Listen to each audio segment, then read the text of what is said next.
ما خلقكم ولا بعثكم إلا كنفس واحدة إن الله سميع بصير. Bismillahirrahmanirrahim, mes chers frères et sœurs, assalamu alaikum wa rahmatullahi ta'ala wa barakatuh. Bienvenue dans cette nouvelle vidéo dans laquelle nous allons évoquer les règles de la lettre lam. Donc, comme vous le savez très bien, la lettre lam utilise la langue lorsqu'on la prononce, comme pour la lettre ra d'ailleurs, sauf qu'il n'y a pas de vibration. Dans cette vidéo, nous allons évoquer dans un premier temps les règles de la lettre lam as-sakina avec donc lam al-ta'rif, al, puis nous allons évoquer lam al-fi'l et lam al-harf. Ensuite, on parlera de lam al-ism et lam al-amr. Enfin, dans un second temps, donc, nous évoquerons la lettre lam de lafzul jalala, c'est-à-dire du mot Allah. On commence par le petit a, donc avec lam al-ta'rif.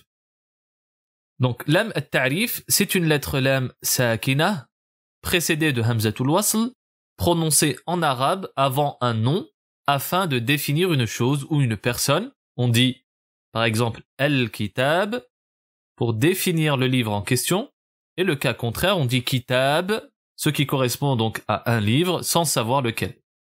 Donc, ce lam al-ta'rif, al, peut être suivi donc des 28 lettres, en regroupant bien sûr hamza et alif de l'alphabet arabe, et justement, les arabes le clarifiaient lorsqu'il était suivi d'une des 14 lettres suivantes, alif avec la hamza, ba, jim, ha, kha, ayn, ghayn, fa, qaf, kaf, mim, ha, waw et la lettre ya. On les appelle donc al-huruf al-qamariyya, puisque pour le mot al-qamar, on clarifie la lettre lam.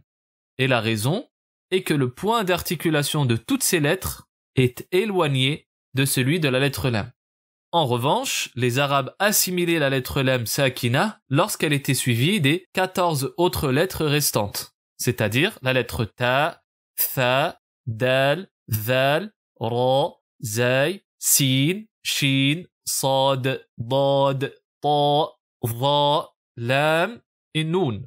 On les appelle al-huruf al-shamsiyya, puisque pour le mot al-shams, on assimile la lettre lam, on ne dit pas al-shams, et la raison est que le point d'articulation de toutes ces lettres, cette fois-ci, il est proche de celui de la lettre lam. Pour le petit b, parlons donc de lam al-fi'l et lam al-harf. Alors, pour lam al-fi'l, c'est la lettre lam sakina qui se trouve dans un verbe, et lam al-harf, c'est également la lettre lam sakina qui se trouve dans deux mots, qui sont bal et hal. Pour ces deux catégories, donc, on assimile la lettre lam lorsqu'elle est suivie par elle-même, c'est-à-dire la lettre lam, et également lorsqu'elle est suivie de la lettre ra. Pour toutes les autres lettres, on clarifie la lettre lam. Exemple pour lam al-fi'l, nous avons fa'alhamaha, donc un verbe. On applique al-idhar, puisque après la lettre lam, nous avons la lettre ha. Avec maintenant assimilation, vous avez qul lakum, qul lakum. Là, on assimile le lam avec la lettre lam. Ça donne qul lakum. Maintenant, idgham avec la lettre ra, nous avons qur rabbi, qur rabbi. Et attention à ne pas prononcer qul rabbi. Non, ici donc on assimile de façon complète la lettre lam dans la lettre ra. Exemple maintenant pour lam al-harf, avec idhar lam, nous avons bal tu'thirun, bal tu'thirun. Et également, avec le mot hal, nous avons hal fi dhalik, hal fi dhalik. Maintenant pour al-idram, pour le mot bal, prenons un exemple de chaque. Avec la lettre lam, vous avez kalla bal la tukrimun, balla. On assimile la lettre lam avec la lettre lam.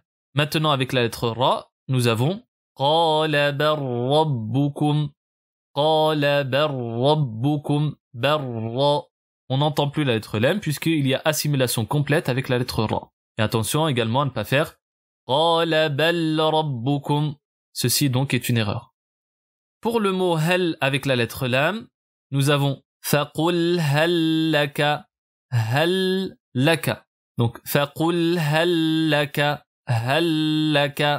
on assimile la lettre lam avec la lettre lam, et pour la lettre ra, il n'existe pas d'exemple dans le Coran avec le mot hal suivi de la lettre ra.